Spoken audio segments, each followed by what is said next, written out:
Pickup જેવી હાલત થઈ ગઈ.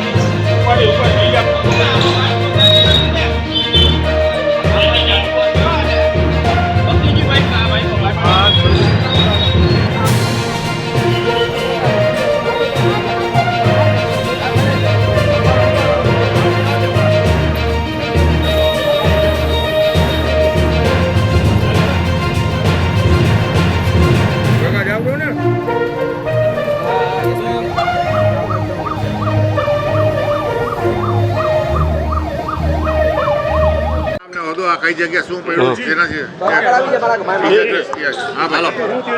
હું નટુભાઈ રાઠોડ, પૂર્વ કોર્પોરેટર, હાલમાં મારા વાઇફ કોર્પોરેટર છે.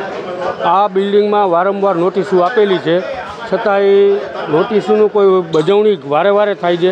પણ આ બિલ્ડિંગ આજ વર્ષોથી જર્જિત છે અને આ ખાઉદરી ગલી કહેવાય છે, જે કડિયાવાડમાં આવેલ છે ને ખાઉદરી ગલી કહેવાય છે.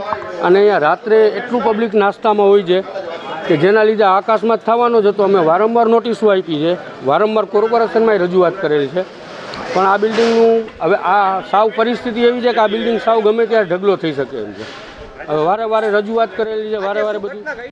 આજે શું ઘટના એટલે આજમાં તમે જોઈ શકો છો, બિલ્ડિંગને તમે એક કેમેરો ફેરવશો એટલે તમને ખબર પડી જશે કે આમાં કાયદેસર હાડપિંજર થઈ ગયું છે. અત્યારે ઈજામાં અમારે એક અહીંયા નાસ્તાવાળા બે ભાઈ છે, એમાં એક પરોઠાવાળા ભાઈ છે, એ પરોઠાવાળા ભાઈ શૈલેષભાઈ છે, એને લાગ્યું છે અને ઉપરથી બિલ્ડિંગ પડી એટલે આ પારાપેટ જે છે એ આખી નોખી થઈને સીધી ઉપર આવી છે. એટલે એ સીધી રેકડી ઉપર છે. આ તો સારું છે કે હજી કદાચ 12-1 વાગ્યાની આસપાસ હોત ને તો કાયદેસર અહીંયા લોકો જમવા આવે છે. હવે જમવા આવે છે તો ઈજા વધારે થાત અને કોઈ જાનહાની વધી જાત.